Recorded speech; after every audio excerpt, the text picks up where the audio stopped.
Bonjour et bienvenue à une nouvelle émission de l'Érable en bref. Le froid et le temps des fêtes arrivent. L'utilisation du chauffage, les lumières de Noël et autres pratiques de la saison augmentent le risque d'incendie selon nos spécialistes de la région. C'est pour cela que cette semaine, nous rencontrons M. Robert Provencher, directeur de la sécurité publique de la ville de Plessisville.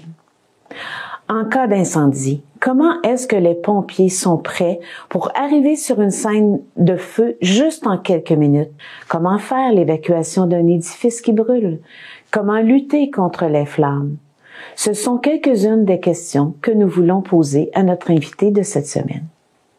Jeudi, le 10 novembre 2022, en fin de soirée, le service de sécurité publique de Plessisville a reçu une alerte d'incendie majeur. M. Provencher s'est rendu sur place pour constater l'ampleur de l'incendie dans un immeuble résidentiel de l'avenue Fournier à Plessisville. À partir de cet exemple, notre invité expliquera quelques procédures générales que les pompiers adoptent en situation d'urgence. Aujourd'hui, à l'émission Érable en bref, eh bien, nous avons un invité qui va nous parler du service incendie pour une excellente raison aussi, parce qu'on sait qu'on est presque à la période du temps des fêtes et souvent, on se dit, est-ce qu'il y a plus d'incendies au moins pendant la période du temps des fêtes?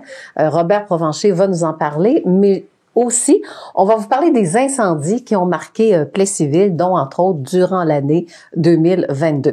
Alors, allons-y. Robert Provencher, bonjour. Bonjour, Lydia. Robert Provencher, bon, répondez tout de suite à ma première question. Le temps des fêtes, là, est-ce que c'est vrai qu'il y a plus d'incendies, il y a plus de sorties pour le service incendie? En général, oui. Il y a plus d'incendies parce que les gens, il y a plus de voyagements.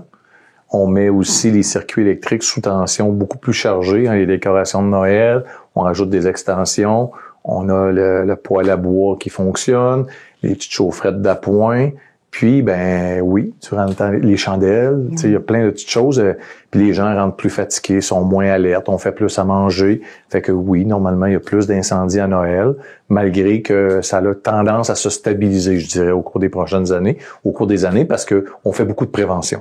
Et j'aimerais vous présenter, vous êtes directeur aussi du service de sécurité publique pour la ville de Plessisville. C'est exact. Parfait. Donc, on va rentrer dans le bref du sujet parce que c'est à cause de cet incendie. Moi, j'avais appelé ça un incendie violent, mais vous allez sûrement me corriger. Vous savez, l'incendie qui a eu lieu sur l'avenue Fournier? Oui. Hein? Alors, c'est comme un bloc à logement, comme on dit dans le milieu, c'est de l'Office de l'habitation régionale. Donc, c'est un immeuble. Combien de locataires? Une trentaine? Oui, 30 unités d'habitation à l'intérieur de l'immeuble. Voilà. Réparties sur 2 étages. C'est un incendie assez grave, mais qui a commencé à l'extérieur. Oui, effectivement. Là, on va expliquer même la cause. On va faire une petite mise au point en partant. OK. Au niveau de la cause, c'est toujours sous enquête. OK. On n'a pas été en mesure de déterminer la cause exacte du début de l'incendie. Il y a 2 causes probables. Alors, on va laisser le service de police faire leur travail au niveau de l'enquête. Et oui, on a un feu qui a débuté à l'extérieur, qui peut sembler anodin dans le sens que, tu sais, on fait pas face à un problème électrique, quelqu'un qui a fait un barbecue.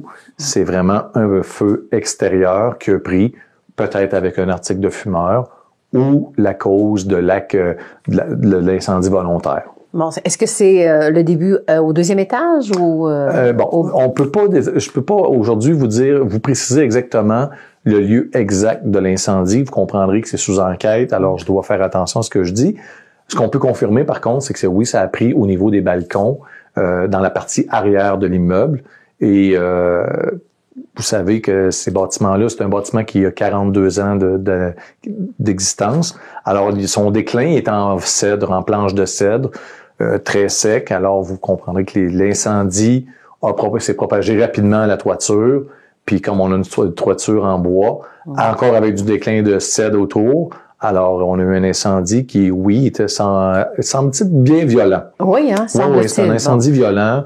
On a un incendie à notre arrivée qui est en développement libre, qu'on va dire comme ça.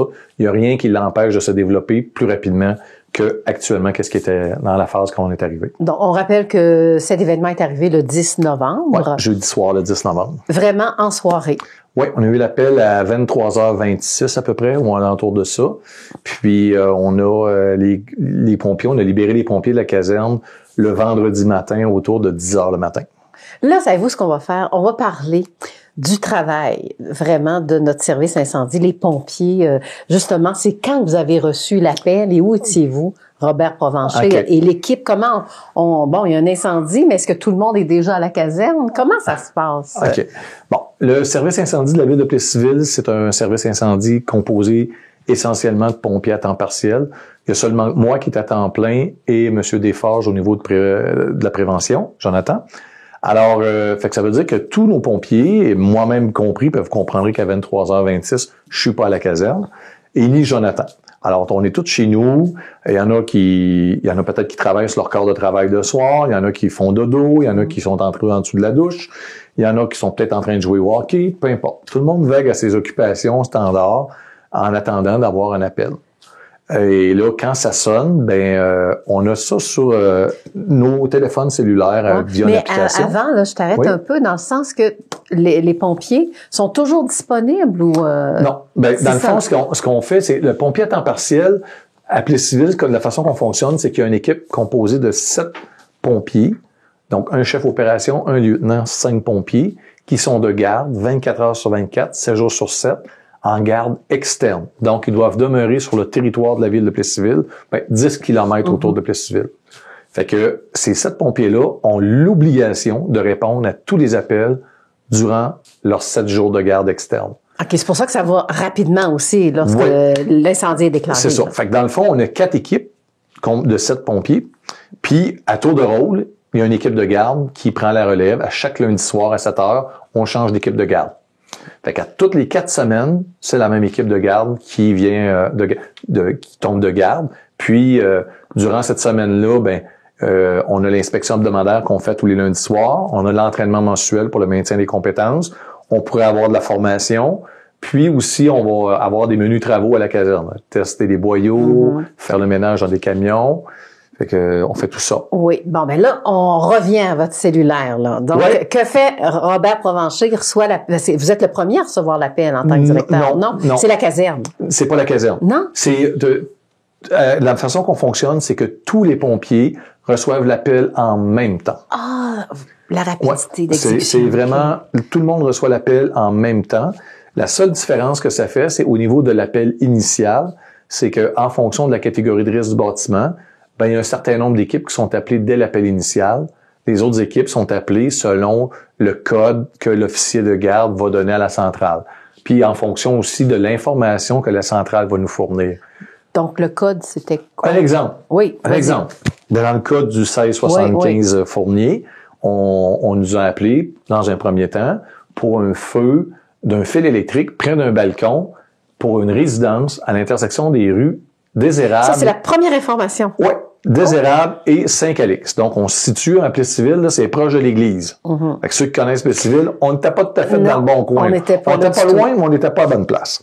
Fait que ça, c'est la première information. Alors, dès cet appel-là, comme ça touche une résidence qui était considérée comme un risque faible, donc, c'est 2 équipes qui sont appelées. Donc, l'équipe de garde et la deuxième équipe. Alors, comme je disais tantôt, les 7 premiers pompiers d'équipe de garde ont l'obligation de se présenter.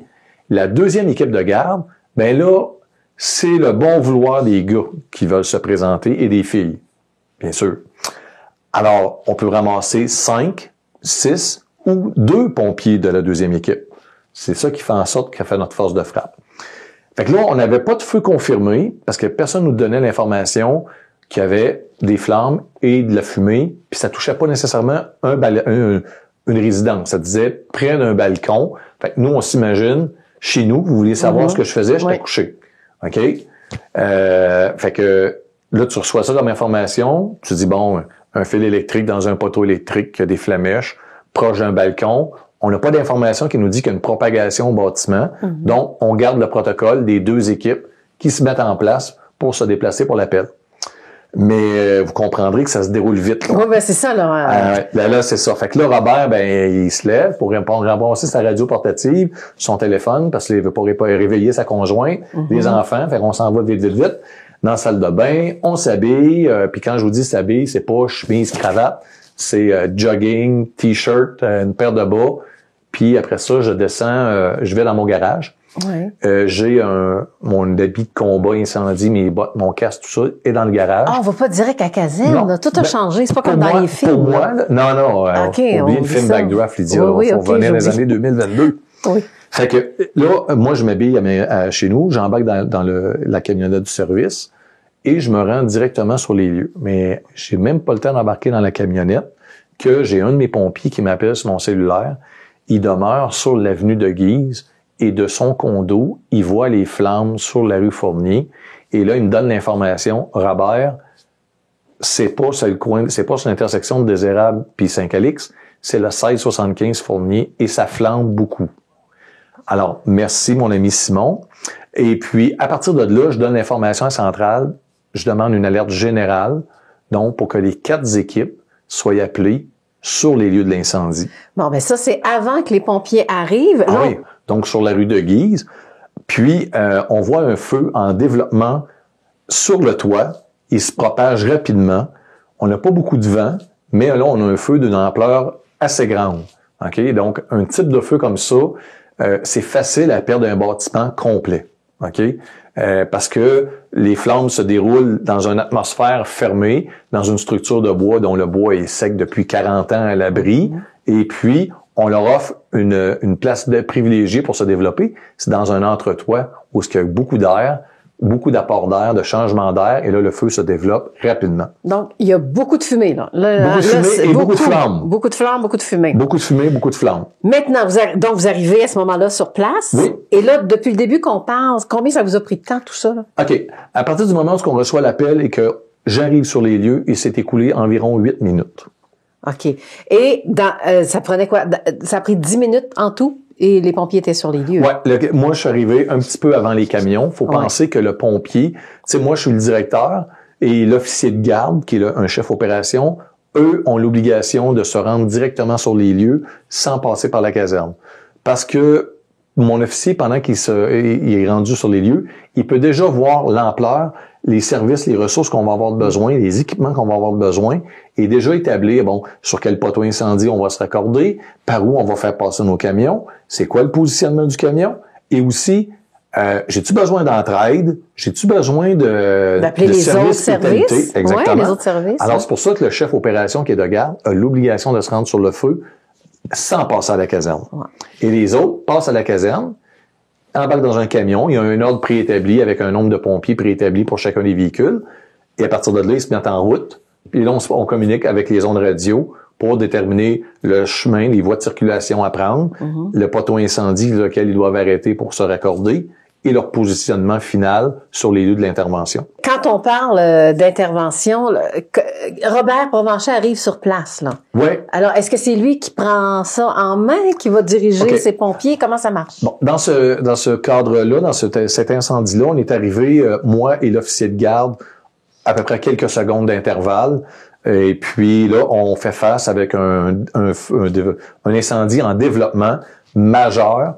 Et on voit qu'il n'y a aucune évacuation qui est faite dans le bâtiment. Mais les locataires sont sortis, là. Hein? Quelques-uns sont sortis. Quelques-uns sont sortis. Mais, tu sais, comme nous, on peut pas prétendre que tout le monde est sorti. On doit s'en assurer.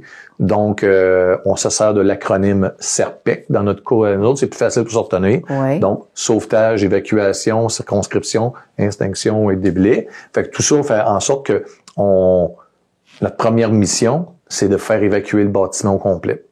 Alors, pendant qu'on s'installe, il y a 2 autres pompiers qui arrivent, et là, on s'installe, un officier et un pompier sur chacun des étages, et là, on part de l'arrière du bâtiment, donc en dessous des flammes, au niveau du 2e étage. Avec la caméra thermique? Non, on n'a pas encore ça. Okay, encore ça. Okay. Et là, on parcourt le corridor en cognant fort dans les portes, en les défonçant si jamais c'est fermé. Puis vous dites pompier, feu, c'est quoi? Au feu, il faut sortir. Okay. Et on se rend même dans les chambres pour s'assurer qu'ils sont pas en train de dormir.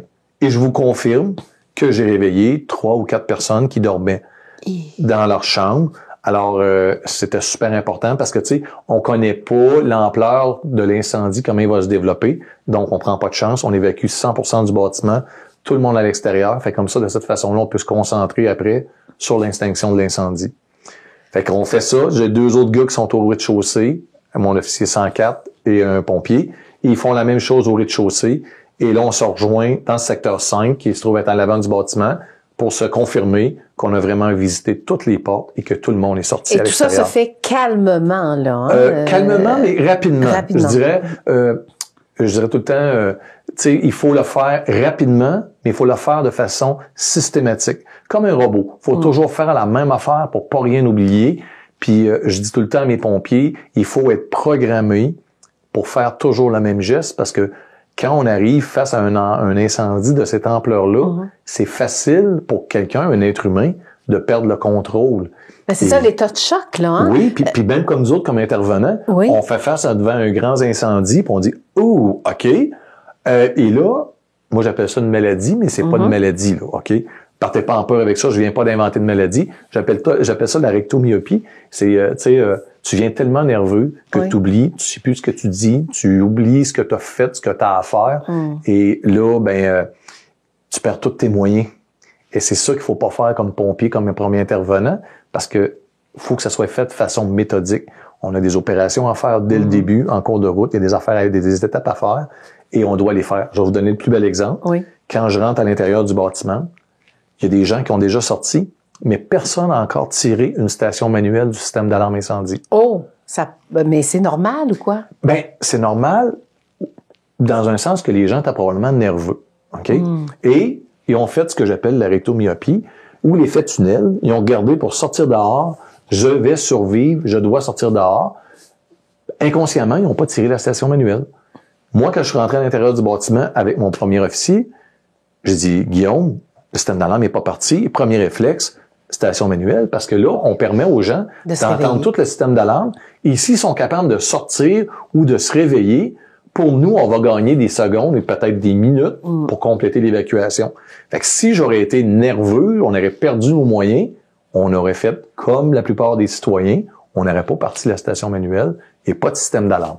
On voit le camion échelle qui est rentré, qui est venu se positionner. On voit les premiers pompiers sortir les lances incendie qui se dirigent pour aller circonscrire l'incendie, commencer l'extinction en arrière du bâtiment où il y a lieu l'origine de l'incendie. Mais je sais qu'il y a plusieurs services incendies qui ont participé quand même. Oui, hein? Ben, en fonction dès mon arrivée, quand je suis arrivé sur place, et là je vois que je vais devoir mobiliser l'ensemble de ma gang. Et comme je disais au début, je suis pas sûr à 100% que mes 29 boys ou girls vont répondre à l'appel. Alors, je fais appel à la caserne d'incendie qui est la plus près de chez nous, qui est le service incendie régional, la caserne 45. Le CIRI, hein? Oui, exact, c'est ça. Qui est la plus proche de nous autres. Donc, plus proche, je veux dire, je vais être capable d'avoir de plus de pompiers possible, le plus rapidement possible. D'où l'importance d'appeler la caserne la plus proche. Puis, là, on a de la main-d'œuvre, parce que là, on sait qu'on fait face aussi à un incendie qui va perdurer dans le temps. C'est pas un feu qui va prendre 15 minutes à circonscrire. Puis si jamais ça ne fonctionne pas comme on a pensé ou on a réfléchi notre stratégie pour l'extinction du feu, il faut être prêt au scénario B. Et pour être prêt pour un scénario B, il faut avoir des ressources disponibles pour être capable de faire face à ça. Donc service le CIRI. Ensuite, il n'y a pas Victoriaville aussi? Oui, exactement. C'est quand qu'on demande Victoriaville? Quand on demande Victoriaville, ce qu'il faut comprendre, c'est que le premier réflexe des pompiers, on dit sauver des gens, mais il y a aussi la sécurité de nos pompiers. À partir du moment où on fait envoyer les pompiers au toit, il faut toujours offrir une deuxième sortie à nos pompiers. Mais qui a dit aux pompiers de monter sur le toit? Là? C'est Robert Provencher? C'est moi avec l'état-major. L'officier commandant de l'intervention de la rue Fournier, c'est l'officier 104, c'est lui qui est de garde. Si, dans le fond, moi, je laisse la chance à mes chefs opérations de prendre le PC et moi, je les supporte. Okay? Parce que si on veut qu'ils deviennent bons, il faut pratiquer. Comme au patin. Oui. Fait que c'est Guillaume qui a géré l'intervention avec l'officier 105 qui était l'APC. Et Vito s'en venait, là. Et là, non, pas encore. Et là, on est en route et là, on commence à faire nos démarches. On commence à circonscrire l'incendie. On a différents rapports qui arrivent des officiers qui sont à l'intérieur, des pompiers qui sont au toit, à l'arrière, pour dire, bon, mais là, Robert, on commence à progresser. On commence à circonscrire l'incendie. On a le dessus, mais on pense que l'incendie peut continuer de se propager vers l'avant du bâtiment. Alors là, c'est là que devient la réflexion de dire on se prépare pour le scénario B, si jamais ça fonctionne pas. Vous allez voir sur la vidéo que TVA a fait après le lendemain de l'incendie. L'incendie aurait été sur 2 cloisons sèches à l'intérieur de l'entretoit qui a permis à l'incendie, qui nous a permis de contenir l'incendie entre ces 2 cloisons sèches-là. Fait que si jamais la cloison n'aurait pas été là ou quelqu'un aurait fait un trou, un plombier, un électricien pour installer un fil, et là, l'incendie, il s'en vient en avant, et là, on se ramasse avec un feu qui est dans l'entretoit au complet. C'est pour ça qu'on a, c'est quoi, la moitié de l'immeuble? C'est un peu plus que la moitié, dans le fond. Ce qu'il faut penser, c'est que actuellement, là, c'est un 30 unités d'habitation. Oui. On en a 6 qui sont complètement détruits par le feu. On en a 6 qui ont été lourdement endommagés par l'eau. Et on en a 2 légèrement endommagés par l'eau. Et les 14 autres, qui, eux, les gens, 12 ou 13 qui ont été capables de réintégrer vendredi dernier, et les autres, au cours de la semaine ou la semaine prochaine, vont pouvoir réintégrer. Fait que donc, il y a une partie de 12 unités d'habitation qui vont probablement être démolies au complet. Fait que c'est les cloisons sèches dans l'entretoit qui nous ont permis de sauver le reste du bâtiment. Puis, tu sais, je le dis humblement, on a fait un travail exceptionnel pour notre gang de pompiers à temps partiel. J'ai 35 ans de carrière de pompier. C'est un des feux les plus rapides à se développer que j'ai vu au cours de ma carrière de 35 ans. De l'année de construction. Oui, même depuis 35 ans d'expérience de pompier, je n'ai vu des feux. Là. Et puis, tu sais, à part un feu de grange, un feu qui se développe rapidement comme ça, j'ai rarement vu ça. Et que ça touche 30 unités d'habitation.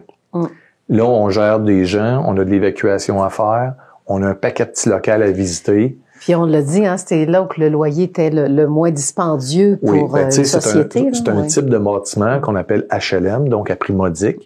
Et souvent, c'est des gens qui sont démunis, qui habitent là. Et la problématique qu'on rencontre dans souvent ces immeubles-là, c'est que les gens sont rentrés là il y a 10 ans, 15 ans, ils étaient en super forme, mais là, ils restent là depuis 15-20 ans, et là, ils sont en perte d'autonomie. Et là, ils prennent des médicaments, ils se promènent avec un déambulatoire, un peu comme dans une résidence personne âgée, mais ils demeurent là, et nous, ça complique notre travail au niveau de l'évacuation, puis sortir tout le monde à l'extérieur.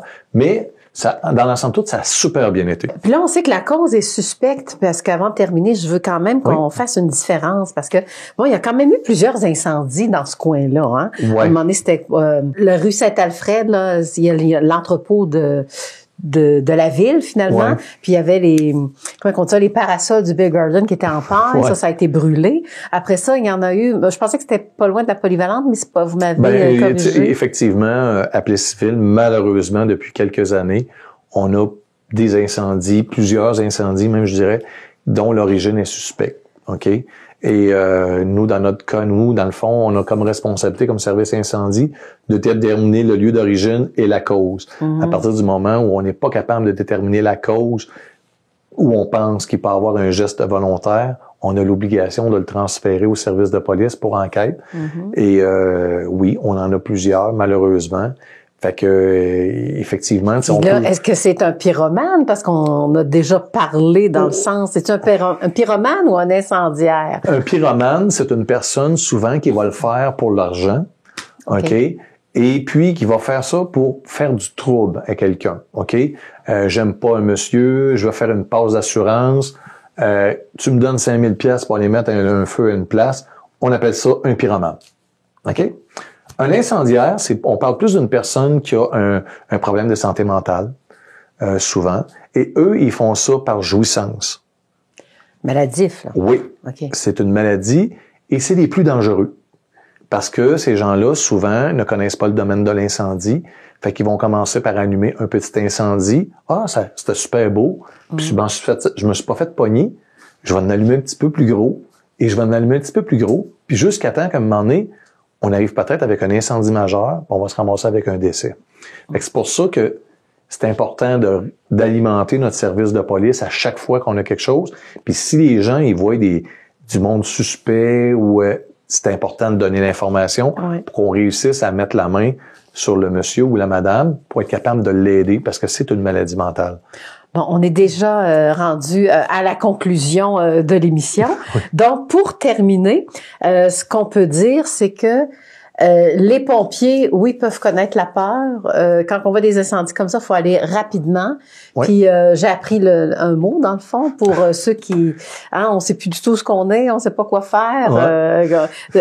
Il y a quelqu'un, il faut qu'il nous dise, partez, envoyez l'eau. Là, Ben oui, c'est ça. Tu sais, puis c'est pour ça, c'est développer des automatismes. C'est vraiment ça le truc. C'est comme quand il dit, t'embarques dans ta voiture, t'as plus besoin de savoir quelle clé prendre pour la rentrer dans la serrure. Dans ce temps, même on pèse sur le piton.